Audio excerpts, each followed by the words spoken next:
அனைவருக்கும் வணக்கம். மின்காந்தம் பற்றி விவாதிப்போம். அப்ஜெக்டிவ்: இந்த வீடியோ அமர்வின் முடிவில் நீங்கள் மின்காந்தத்தை தயார் செய்து சரிபார்க்க முடியும். மின்காந்தம் என்றால் என்ன? மின்காந்தவியல் பற்றி பேசுவதற்கு முன் காந்தங்களைப் பற்றி தெரிந்து கொள்வோம். காந்தங்கள் என்பது காந்தப்புலம் எனப்படும் சக்தியை வெளிப்படுத்தும் திடமான பொருள்கள். அந்த விசைகாந்தங்களுக்கு அருகில் கொண்டு வரும்போது இரும்பு துகள்களை ஈர்க்கிறது. குறிப்பிட்ட வகையான உலோகங்களை ஈர்க்கும் ஆற்றல் கொண்ட ஒரு பாறை அல்லது உலோகத் துண்டானது காந்தம் எனப்படும். காந்தவியல் பெரும்பாலும் காந்த சக்தி என்று அழைக்கப்படுகிறது. இது மின்சாரம் மற்றும் ஈர்ப்பு போன்ற இயற்கையின் அடிப்படை சக்தியாகும். காந்தம் என்பது ஒரு நீண்ட தூர சக்தி. ஒரு பொருளை அதனுடன் தொடர்பு கொள்ளாத போதும் காந்தத்தால் இழுக்க முடியும் என்பதை இது குறிக்கிறது. எலக்ட்ரான்கள் எனப்படும் சிறிய துகள்கள் ஒரு குறிப்பிட்ட வழியில் செயல்படும் போது காந்தத்தன்மை ஏற்படுகிறது. பிரபஞ்சத்தில் உள்ள அனைத்து பொருட்களும் அணுக்கள் எனப்படும் அலகுகளால் ஆனது. எலக்ட்ரான்கள் மற்ற துகள்களை கொண்ட அணுவின் கருவை சுற்றி சுழல்கின்றன. சுழலும் எலக்ட்ரான்கள் சிறிய காந்த சக்திகளை உருவாக்குகின்றன. நிரந்தர காந்தங்கள் சில வகையான காந்தங்கள் ஆகும். அவை பொருட்களை தாங்களாகவே இழுக்க முடியும். லோட்ஸ்டோன் சில நேரங்களில் இரும்பு தாது காந்தம் என்றும் குறிக்கப்படுகிறது. இது இயற்கையாக நிகழும் நிரந்தர காந்தமாகும். குறிப்பிட்ட பொருட்களுக்கு ஒரு காந்த சக்தியை பயன்படுத்துவதன் மூலம் ஒருவர் அதிக நிரந்தர காந்தங்களை உருவாக்க முடியும். இந்த பொருட்கள் விசை அகற்றப்பட்ட பின்னரும் தங்கள் காந்த பண்புகளை பராமரிக்கின்றன. காந்த பண்புகள்: காந்தங்கள் இரும்பு, எஃகு, நிக்கல் அல்லது கோபால்ட் ஆகியவற்றை கொண்ட பொருட்களை வலுவாக ஈர்க்கின்றன. காந்தங்கள் மற்ற கடினமான காந்தங்களை ஈர்க்கின்றன அல்லது விரட்டுகின்றன. ஒவ்வொரு காந்தமும் 2 எதிர் துருவங்கள் அல்லது முனைகளை கொண்டிருப்பதால் இது நிகழ்கிறது. ஒரு வட துருவம் மற்றும் ஒரு தென் துருவம். மற்ற வட துருவங்கள் மற்ற காந்தங்களின் தென் துருவங்களை ஈர்க்கின்றன, ஆனால் அவை மற்ற வட துருவங்களை விரட்டுகின்றன. அதேபோல் தென் துருவங்கள் வட துருவங்களை ஈர்க்கின்றன, ஆனால் அவை மற்ற தென் துருவங்களை விரட்டுகின்றன. ஒரு காந்தத்தின் இரு துருவங்களுக்கு இடையே உள்ள காந்த சக்திகள் ஒரு காந்த புலத்தை உருவாக்குகின்றன. இது காந்தத்தால் பாதிக்கப்பட்ட பகுதி. ஒரு காந்தப்புலம் அனைத்து காந்தங்களையும் சூழ்ந்துள்ளது. காந்தங்களின் வரலாறு: கிரீஸின் மெக்னீசியாவை சேர்ந்த மேக்னஸ் என்ற மெய்ப்பன் காந்தத்தன்மையில் ஆரம்ப கண்டுபிடிப்பை மேற்கொண்டார். மலைகளில் மேக்னஸ் தனது ஆடுகளை கழுத்தை பிடித்து வழிநடத்தினார். தனது செருப்பில் இருந்த நகங்கள் தனது குச்சியின் பொருளுடன் சேர்ந்து ஒரு பாறையில் இணைக்கப்பட்டிருப்பதை அவர் திடீரென்று உணர்ந்தார். இரும்பு அடங்கிய அவனது குச்சியும் நகங்களும் காந்த பாறையில் இழுக்கப்பட்டது. கல் மேக்னடைட் என்று பெயரிடப்பட்டது. மெய்ப்பனின் பெயரால் அது கண்டுபிடிக்கப்பட்டது. அதன் காந்த பண்புகள் காரணமாக இது ஒரு சுமைக்கல் என்றும் அறியப்பட்டது. காந்தங்களின் பயன்பாடு: காந்தங்களின் ஆரம்பகால பயன்பாடுகளில் ஒன்று திசைக்காட்டி ஆகும். திசைக்காட்டி என்பது ஊசி வடிவிலான காந்தம். அது சுதந்திரமாக திரும்பும். பூமி கிரகம் ஒரு மாபெரும் காந்தம்.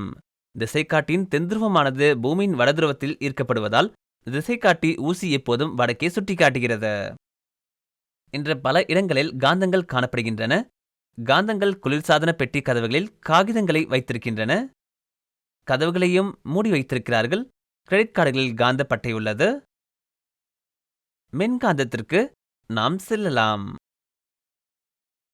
பெயர் குறிப்பிடுவது போல ஒரு கடத்தி வழியாக மின்சாரம் பாயும் போது காந்த பண்பு ஏற்படுகிறது. ஒரு கடத்தி வழியாக மின்சாரம் பாயும் போது அது அதை சுற்றி ஒரு காந்த சக்தியை உருவாக்குகிறது மற்றும் மின்சாரம் நிறுத்தப்படும் போது காந்த பண்புகளை தளர்த்துகிறது. கடத்தி ஒரு சுருளாக ஒன்றாக கூட்டப்பட்டால் அது ஒரு காந்தம் போல செயல்படும். 1824ஆம் ஆண்டில் பிரிட்டிஷ் இயற்பியலாளர் வில்லியம் ஸ்டர்ஜன் மின்காந்தத்தை உருவாக்கினார். அவரது ஆரம்ப மின்காந்தம் குதிரைவாலி வடிவில் இருந்தது. 18 திருப்பங்களை அப்பட்டமான செப்பு கம்பியால் சுற்றப்பட்ட இரும்பு மடக்கு. மோட்டார்கள் மற்றும் ஜெனரேட்டர்கள் போன்ற மின் இயந்திரங்களில் மின்காந்தங்கள் முக்கிய பங்கு வகிக்கின்றன. மோட்டார்கள் மற்றும் ஜெனரேட்டர்கள் எப்பொழுதும் தங்கள் வேலைக்கு காந்த சக்தியை தேவைப்படுகிறது. காந்த சக்தியை கட்டுப்படுத்துவது மின்காந்தங்களில் மட்டுமே பொருந்தும் மற்றும் நிரந்தர காந்தங்களில் அல்ல. அதனால்தான் 80% மோட்டார்கள் மற்றும் ஜெனரேட்டர்கள் அவற்றின் வேகம் மற்றும் தூண்டப்பட்ட இஎம்எஃப்-ஐ கட்டுப்படுத்த நிரந்தர காந்தங்களை காட்டிலும் மின்காந்தங்களை பயன்படுத்துகின்றன. காந்தப்புலத்தின் அளவு கடத்திகளில் பாயும் மின்னோட்டத்தை பொறுத்தது. எனவே சுருள்களில் அல்லது முறுக்குகளில் மின்னோட்டத்தை மாற்றுவதன் மூலம் காந்தப்புலத்தை கட்டுப்படுத்தலாம். மேலும் காந்தப்புலத்தை கட்டுப்படுத்துவதன் மூலம் மோட்டார்களின் அளவுருக்கள் கட்டுப்படுத்தப்படலாம். காந்தப்புலத்தின் வலிமை சுருளில் உள்ள திருப்பங்களின் எண்ணிக்கை மற்றும் சுழலில் பாயும் மின்னோட்டத்தை பொறுத்தது. மேலும் அதிகரித்த மின்னோட்ட ஓட்டம் காந்தப்புலன்களை அதிகரிக்கிறது. மின்காந்தங்களின் பண்புகள். ஒரு மின்காந்தம் இயற்கையில் தற்காலிகமானது. ஒரு மின்காந்தம் மென்மையான இரும்பு மையத்தால் ஆனது. காந்தப்புல வலிமையை மாற்றலாம். மின்னோட்டத்தை அணைப்பதன் மூலம் ஒரு மின்காந்தத்தை எளிதில் சிதைக்க முடியும். துருவமுனைப்பு தலைகீழாக மாற்றப்படலாம்.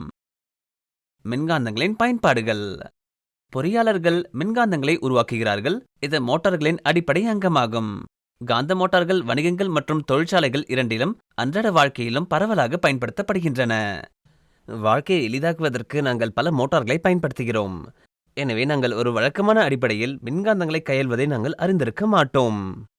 ரெஃப்ரிஜரேட்டர், துணிகளை உலர்த்தும் கருவிகள், துவைப்பிகள், டிஷ்வாஷர்ஸ், வெற்றிட கிளீனர்கள், தையல் எந்திரங்கள், குப்பைகளை அகற்றும் கருவிகள், கதவமணிகள், கணினிகள், கணினி பிரிண்டர்கள், கடிகாரங்கள், மின்விசிறிகள், கார் ஸ்டார்டர்கள், கண்ணாடி துடைப்பான் மோட்டார்கள், மின்சார பல் துலக்குதல், எலக்ட்ரிக் ரேசர்ஸ், கேன் ஓப்பனர்ஸ், ஸ்பீக்கர்கள், இசை அல்லது டேப் பிளேயர்கள் போன்றவை மின்காந்த மோட்டார்களை பயன்படுத்தும் மின்னணு சாதனங்களின் பொதுவான எடுத்துக்காட்டுகள் ஆகும்.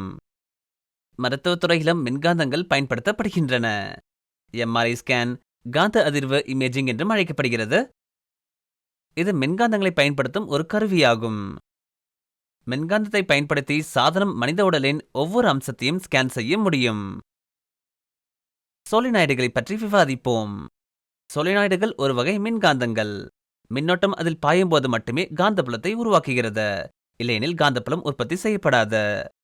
நிரந்தர காந்தங்களால் உற்பத்தி செய்யப்படும் காந்தப்புலங்களைப் போலவே கிட்டத்தட்ட ஒரே மாதிரியான காந்தப்புலத்தை வழங்குவதே சோலினாய்டின் நோக்கமாகும். நிரந்தர காந்தங்களால் உற்பத்தி செய்யப்படும் காந்தப்புலங்கள் நிலையானது மற்றும் மாறுவதற்கு சவாலானது. பல்வேறு நோக்கங்களுக்காக சோலினாய்டுகளை பயன்படுத்த மிகவும் வசதியாக இருக்கும். ஒரு சோலினாய்டை காந்தத்திலிருந்து வேறுபடுத்துவது எது? சோலினாய்டுகள் தேவைக்கேற்ப ஆன் மற்றும் ஆஃப் செய்ய எளிதானவை, ஏனெனில் அவை ஒரு காந்தத்தைப் போலவே செயல்பட மின்னோட்ட மூலத்தை சார்ந்தது. இரண்டாவதாக, பல மாறிகளில் ஏதேனும் ஒன்றை மாற்றுவதன் மூலம் அது உருவாக்கும் காந்தப்புலத்தை எளிதில் மாற்றலாம். இந்த வீடியோ அமர்விலிருந்து நீங்கள் மின்காந்த பண்புகளை தயார் செய்து சரிபார்க்க முடியும் என்று நான் நம்புகிறேன். பார்த்ததற்கு நன்றி. இனி நாள்.